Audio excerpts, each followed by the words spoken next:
Хәерле көн. Әле күптән түгел генә Казан һәм төрле татар авыллары урамнарында без җиңел күн аяк киеме, читек, кәвеш, башмак кигән әби апаларны еш очрата идек. Кызганычка каршы, андый аяк киемнәрен без бүген бары тик сувенир кибетләр киштәләрендә генә күрәбез. Төрле төстәге күн кисәкләреннән аяк киеме тегү кәсепчелеге тамырларын без борынгы тарихыбызда күрәбез. Мин Искәндәр Гыйләҗев сезне Татарстан халыкларының традицияләре белән таныштыру сәяхәтенә чакырам.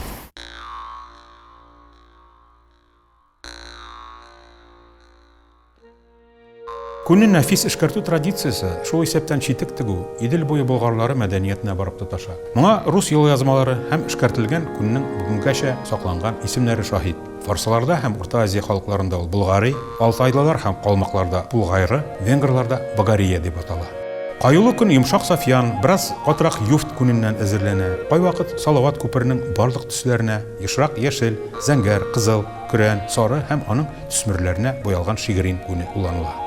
Без Арчада, бердә Казан арты тарих-этнография музеенда күн эшләнмәләре ядкәрләренең иң бай җыелмасы саклана. Әйдәгез, шуның белән танышыйк. Татарстанда, бәлки Россиядә шушы күн буенча һәм инде татар каюлы күне буенча бердән-бер шушы юнәлештә эшләтергән музей. Бу экспонатларны күргәч, 10-нчы йөз рус елъязмалары искә төшә.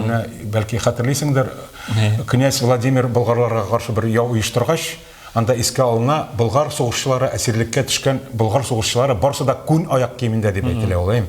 Демәк, алар инде менә шушы кәсепчелекнең 10-нчы йөз ахырында булганлыгын исбатлыйлар рус елъязмалар. Читек, күн аяк киеме ул нигездә теге беренче чиратта элеты аяк киеме булган, чөнки ул беренчедән зәвыклылык, затлылык һәм менә монда без сезнең белән басып торабыз диван экспозициясендә. Урта гасырлардагы мәгълүм булганча инде ул диван ул чордагы дәүләт учреждениесе, социаль институт бидәйме. Менә шундагы экспонатлар арасында да инде күннән эшләнгән байтак әйберләрне күрергә мөмкин. Ул инде дивар бизәлешендә, шулай ук монда күрергә мөмкин садаклар, уксаулары, элеккеге хәрби кораллар, күн аяк киеме, хәрбиләр аяк киеме булган, чөнки менә яуда кигәндә ул беренче җиңел дә, ул җайлы да һәм инде иң әһәмиятлесе ул чыдам, ул узакка чыдаган. Су үткәрми, чыдам, җайлы.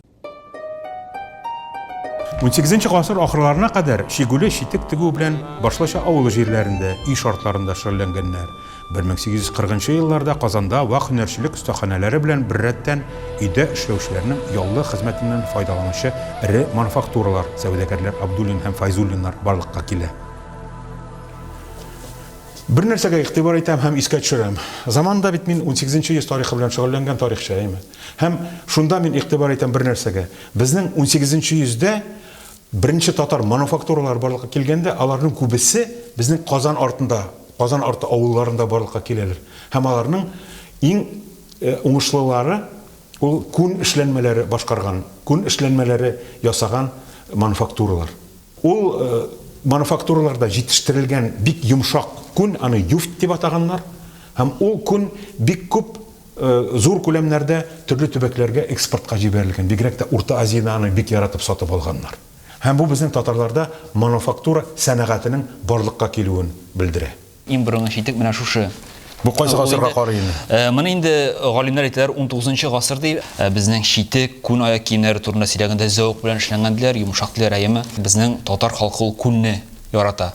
Һәм менә иң борынгыдан хәтта теге Булгар дәүләте чорнан ук инде анда булган бит инде безнең халкыбызда булган күн эшкәртү сәнәгате булган. Каюлы күн кәсепчелеге бизәкле аяк киемнәре тегүдән тыш, каюлы күн һәм шигү техникасында укалап бизәлгән хатын-кыз калфаклары һәм ират түбәтәйләре җитештерү формасында да үсеш ала. Нәрсәгә игътибар итәбез? Бу эшләнмәләрнең барсында да диярлек төрки халыкларга гомумән хас булган үсемлек чәчәк орнаменты кулланыла. Монда орнаменты гына түгел, иң кызыгы, иң әһәмиятлесе аның шигү технологиясе. Менә инде Казан җие дип әйтәләр.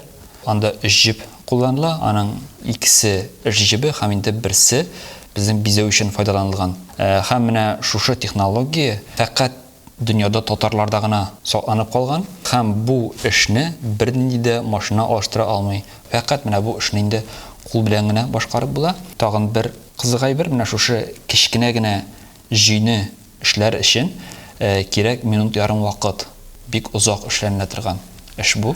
Менә шуңа күрә дә инде элекке вакытта авыл кешеләрен шушы эшкә күпләп җәлеп итә торган булганнар. Һәм менә аны эшләгәндә тагын балавыздан файдаланганнар. Ни өчен балавызны файдаланганнар? Чөнки бу чиккән вакытта җипкә чуалмасын өчен кирәк. Инде иң әһәмиятлесе менә бит инде монда безнең җый булгач, анда бит инде су үткәрү куркынычы бар.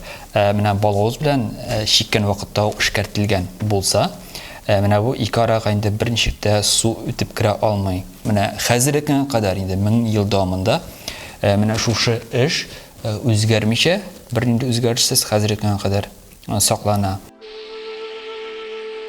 Шунсын да әйтик, Татарстан Республикасында каюлы, күн һәм милли аяк киеме җитештерү традицияләрен саклау һәм дәвам иттерү игътибардан читтә түгел.